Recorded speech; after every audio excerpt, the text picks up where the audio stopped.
12 young boys have been rescued from an illegal initiation school in Sedibeng in a joint operation by the SAPS and Cogta.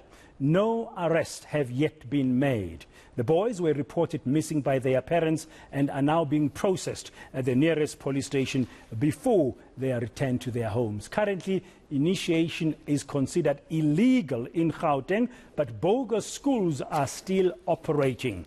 Joining us now this hour to shed more light on this story is eNCA's Assignments Editor Lee McCabe. Lee, good afternoon. Thank you very much for your time. You've been tracking this story for quite some time. As recently as just a few days ago, you spoke to some family members of some of the boys who went missing in Sedibeng. Surely that fact that they've been rescued today is good news. It is definitely good news, Bradan, and so well timed as well. Christmas Eve being a time that most families want to be together and reunited.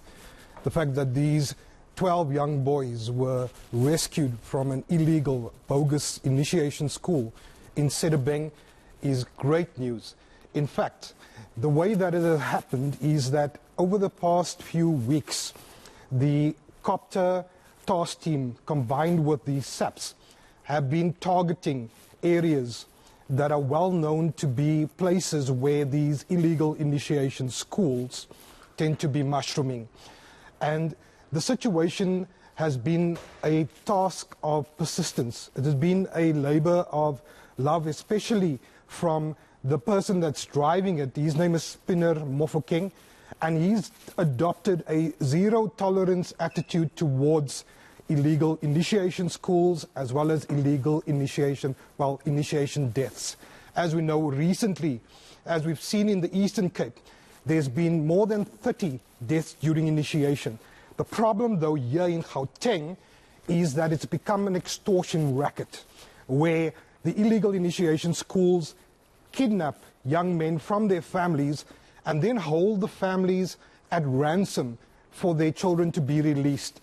And most families are concerned for the welfare of their children, so they pay.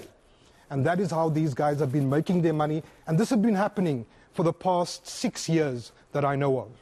Yes, now today, at least just a day after the CRL Commission called on law enforcement agencies to act and shut down these illegal schools, we've seen this action happening there in Sedibeng with those 12 boys now being rescued. When you spoke, Lee, recently to some of the family members of some of these missing teenagers in Sedibeng, did they have an idea at all before the boys were taken that this might be happening to them, or they only got to know when the ransom was being demanded?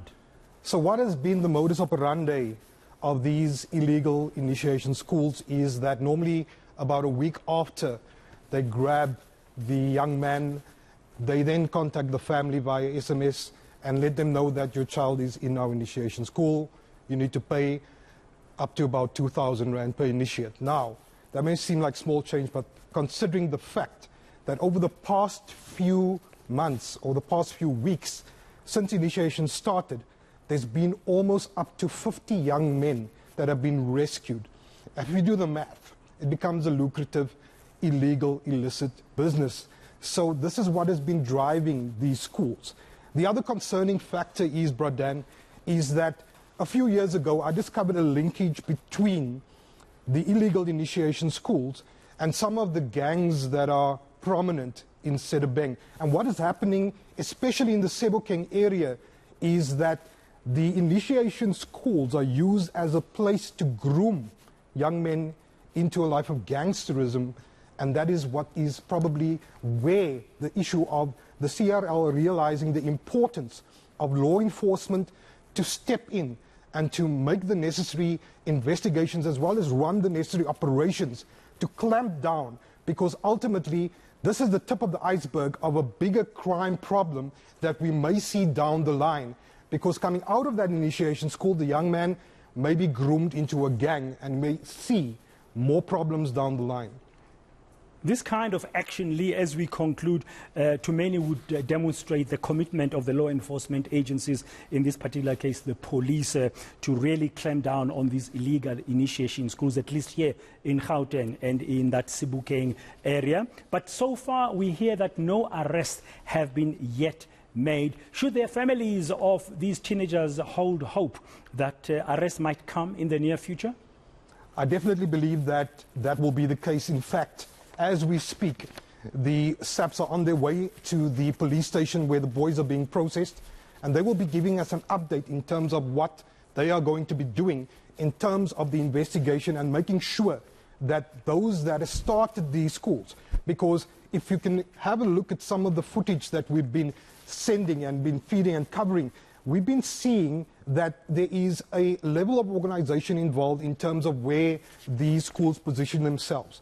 And one of the things I saw earlier this week is that they target areas that are densely populated in terms of dense underbrush as well as trees and bush, thorn bushes, so it makes it very hard for the police to infiltrate or to even comb those areas when they look for the young boys. But because of the commitment of the task team, specifically the Gauteng Initiation Cogta task team that has been investigating and looking into this matter, the persistence has paid off.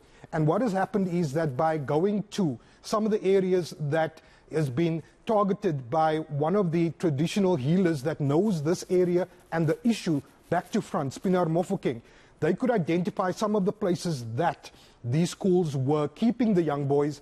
And with the result of that, I believe more is needed in terms of clamping down and making the arrests that are necessary to make sure that it serves as a deterrent going forward for any prospective bogus schools.